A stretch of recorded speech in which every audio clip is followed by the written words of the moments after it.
Good evening, everybody. Thank you so much for joining us. 6:05, we've got some more people, so I think we'll just get started. I'll just pop on here real quick to show my face. Hi, I'm Natalie Quist. I'm an AmeriCorps volunteer with the King Conservation District, and you are tuning in to the Better Ground Ambassador Training, orientation training with King Conservation District. So I am serving with KCD as their Community Agriculture and Engagement Projects Coordinator. And I'm very excited to have you here with us and that you're interested in supporting and promoting the sustainable use of natural resources through responsible stewardship. So now I'm gonna go back to see. All right, let's get started, huh?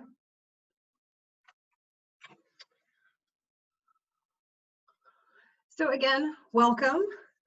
Tonight's presentation will take about 20 minutes, maybe less. Thanks for joining us on Zoom tonight.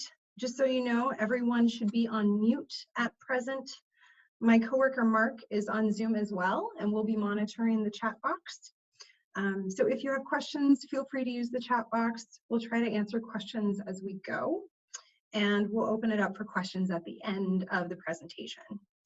So tonight I will give you some background about KCD, who we are, and what we do. So when you get involved with KCD, you'll feel more comfortable sharing our programs with other people. During this training, I'll also provide some orientation around our presence at the 2020 Northwest Flower and Garden Show, which is taking place at the end of this month, which I hope you all will join us for. So let's get started. During and after the Civil War, the federal government gave citizens incentives to move west, which resulted with people moving into the American plains and taking up farming. In the 1920s, with low crop prices and high machinery costs, more land was put into production. And with that, farmers started abandoning soil conservation practices. These events laid the groundwork for the severe soil erosion that would cause the Dust Bowl, which took place in the years of the 1930s. This wasn't just 1 year or one event, this was several years, affecting nearly 100 million acres of land, primarily in Texas, Oklahoma, New Mexico, Kansas, and Colorado. Following the Dust Bowl, President Franklin Delano Roosevelt recommended the Standard State Soil Conservation Districts Act to be signed into law. And the first conservation district was established in North Carolina in 1937. They were established for soil and water management. Today, there are over 3,000 conservation districts across North America, and we have 45 here in Washington State.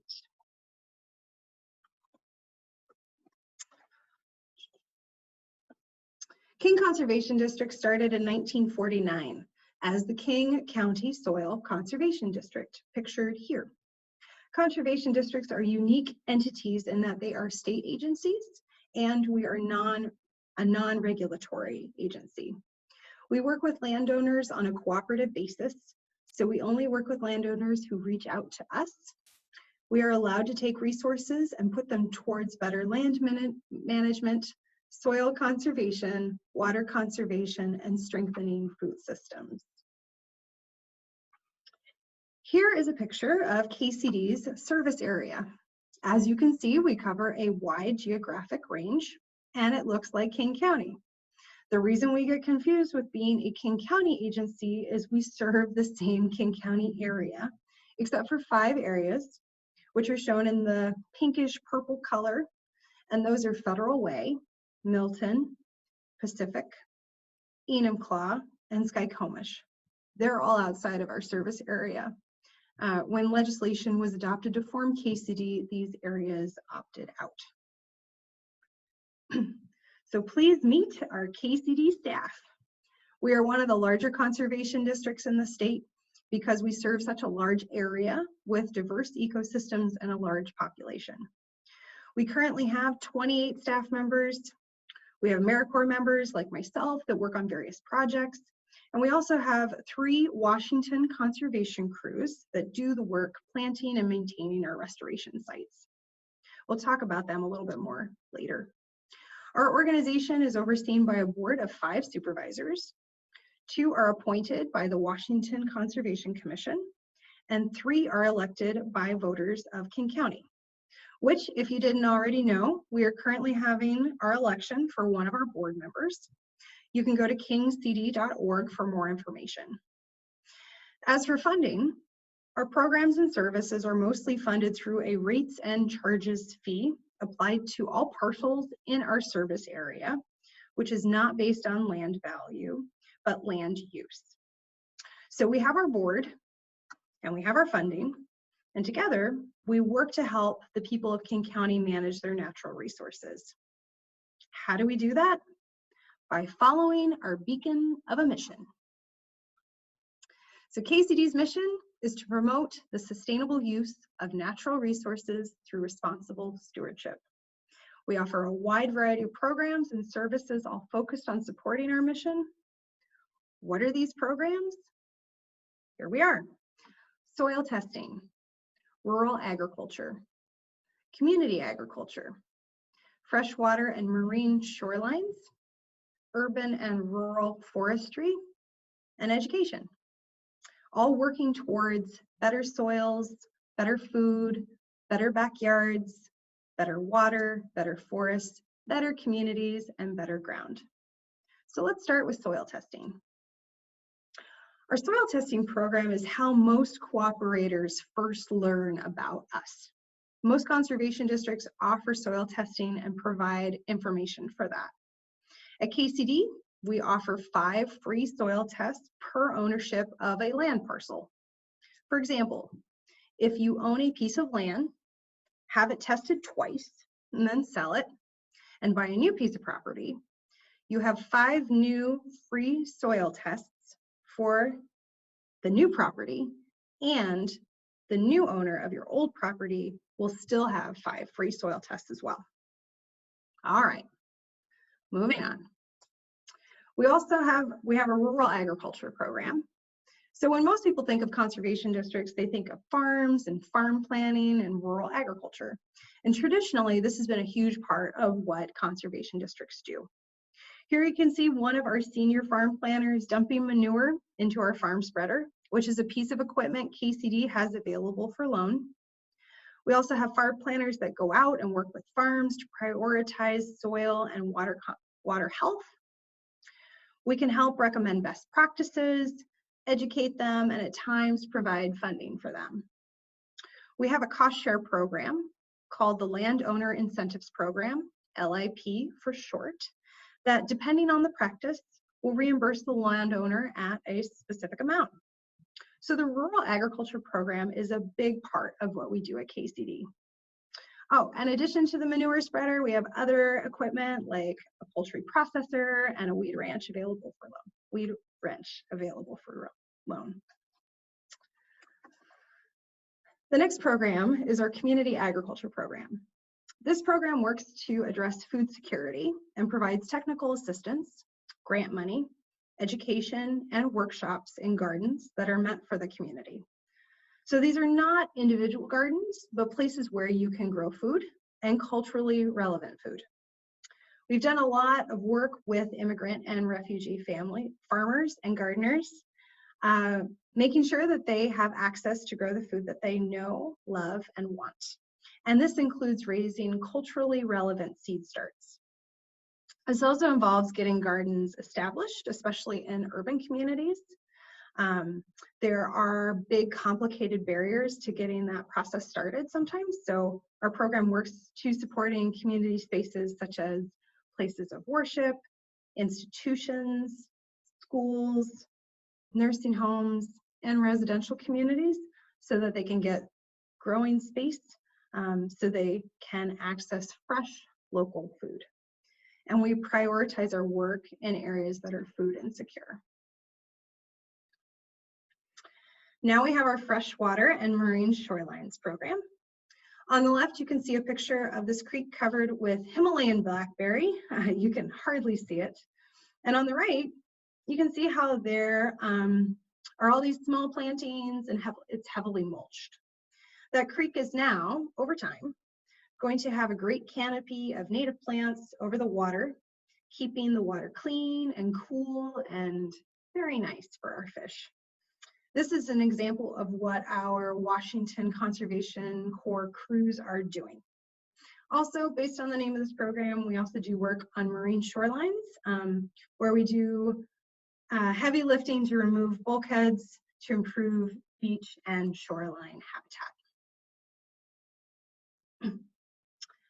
So then we have our urban and rural forestry program.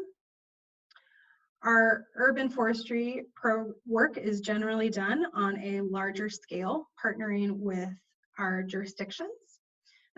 Within the 34 cities we are serving in King County, each one has done an urban forestry project. Rural forestry works more one-on-one with landowners, particularly with properties in the 1 to 5 acre size. We help landowners build healthy forests by seeing what sites need, removing invasive plants, planting a diverse structure of native trees, and integrating wildlife habitat. It's really a great program where foresters can go out and work with landowners to do work that otherwise would not be done on such a small scale. Also, as wildfires are an increasing threat across the region, KCD has expanded its rural forest health management services to provide a range of wildfire resiliency services to help homeowners and communities prepare for wildfire. And then we have our education programs, which are an extension of all of our work, making sure people are aware of the issues and aware of the actions they can take to improve soil and water conservation. This is an image at one of our farm tours. Farm tours are a great way for landowners themselves to showcase the work that has been done on their property and share this with their community and people around, and talk about what's going well, what can be improved, and why they see a value in what we KCD offer. Our education programs is another first point of contact for folks to find and interact with KCD, making them aware of what is possible and what we can offer. And then maybe they'll reach out to us and see if we can get someone out to survey their property or do a conservation plan. So that is the bulk of KCD's programs. So let's talk about our events. We have a lot of outreach events where we try to let people know about the great services we provide here at KCD, because conservation districts sometimes kind of fly under the radar. So we, as you know, might know, go to the Northwest Flower and Garden Show. We'll be there again this year. I'll talk about that a little bit more in a moment. We go to the King County Fair. We have our native bare root plant sale and community fair. It's going to be March 14th this year. And by volunteering at the Northwest Flower and Garden Show, you will receive some plant credits, which we'll explain a little bit in a minute. We go to the Vashon Sheepdog Classic. We're at farmers markets. We're at Chomp, and we're at other fairs and festivals. So now's the moment you've all been waiting for. Time to explore the Northwest Flower and Garden Show. This year's theme for the Northwest Flower and Garden Show is Spring Fever. So what is KCD going to be bringing to the Northwest Flower and Garden Show? We are going to be bringing an orca recovery garden and booth. A couple years ago, the conservation districts around Puget Sound came together because a stream or a wildfire, they don't stop at conservation district boundaries. Coming together, the conservation districts host Orca Recovery Day, which takes place in October and encourages residents to get involved. Last year, we had over 70 events throughout the region. So our Orca Recovery Garden is going to show land management practices that support orcas. We have kind of in this frame to the right, upper corner is more heavily managed land. The cool red shapes, those are going to be canoes with edible plants. And then Moving to the left is going to be more of a natural rain garden area. This is the trailer that we're going to have on that property as well. It's adorable. We're very excited about it. And then we also have some compost bins that we'll be assembling to show different ways, because we encourage composting. All right, so we're also going to have a lot of fun at our booth. Here's a picture of how we sometimes set up our booth with happy people. We'll have an activity front and center. This is an example of a pollinator display. This year, we're actually going to be doing a native plant guessing game. So if you're great at native plant ID, awesome. And if not, don't worry, we'll have a cheat sheet for you. So this is just an image to kind of give you an idea of what our tabling setup kind of looks like. Tablecloth, banners, fun activities, information, including those soil test tokens that I mentioned earlier. So next steps, we'll be sending you a follow-up email tomorrow with dates and times that you can sign up for. So please watch your email, we'll send that out. Shifts are 3 hours, so in exchange for your 3-hour shift, you get free admission to the show that day, and you get a $25 plant credit that you get to use at the KCD plant sale on March 14th. And you can either use it as a walk-up day of on March 14th, or if you would prefer, you could use it to pre-order plants at our next year's plant sale. So you get to decide.